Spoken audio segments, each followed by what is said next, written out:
Beberapa minggu terakhir, IHSG hanya bergerak di kisaran 5.300. Apakah kondisi ini akan terus berlangsung? Sektor apa yang menyisakan peluang? Apa yang bisa dilakukan investor?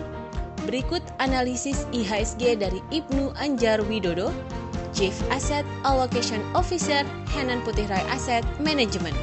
Kami melihat bahwa pertumbuhan ekonomi itu akan relatif membaik. Meskipun saat ini memang banyak sekali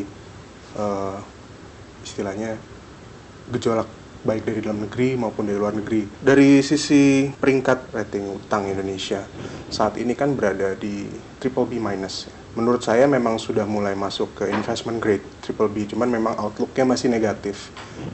Kalau dari HPM sendiri kami melihat hal ini salah satunya disebabkan oleh karena account defisit kita yang cukup lebar ya, dan kemampuan untuk membiayai defisit tersebut sampai sebelum ada tax amnesty masih membingungkan. Tapi sekarang dengan adanya tax amnesty, saya rasa meringankan beban pemerintah untuk menerbitkan utang lagi. Mungkin tahun ini hanya outlook-nya aja yang istilahnya akan membaik dari negatif menjadi stable atau positif.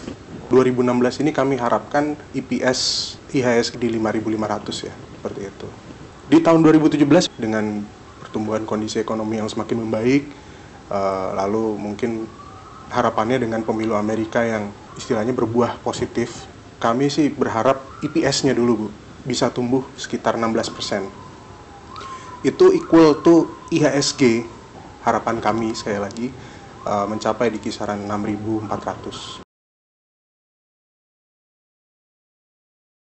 Kalau dari sektor secara industri, kami melihat pertambangan, ya kan, ini kami lihat akan ada potensial kenaikan.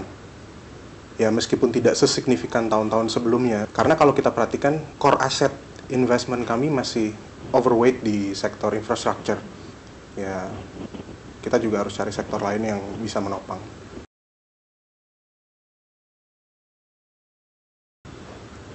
Sebenarnya kalau untuk investor pada umumnya ya, kita melihat di sektor pasar modal, ini sebenarnya waktu yang tepat untuk istilahnya tidak ada salahnya untuk menambah alokasi investasi di pasar modal. Karena saya melihat saat ini Indonesia masih seperti istilahnya negara maju di kala tahun 80-an lah. Jadi ya kalau kita tarik ke belakang, kita masih ada potensi 10 tahun untuk mencapai kondisi negara maju seperti Jepang atau Korea.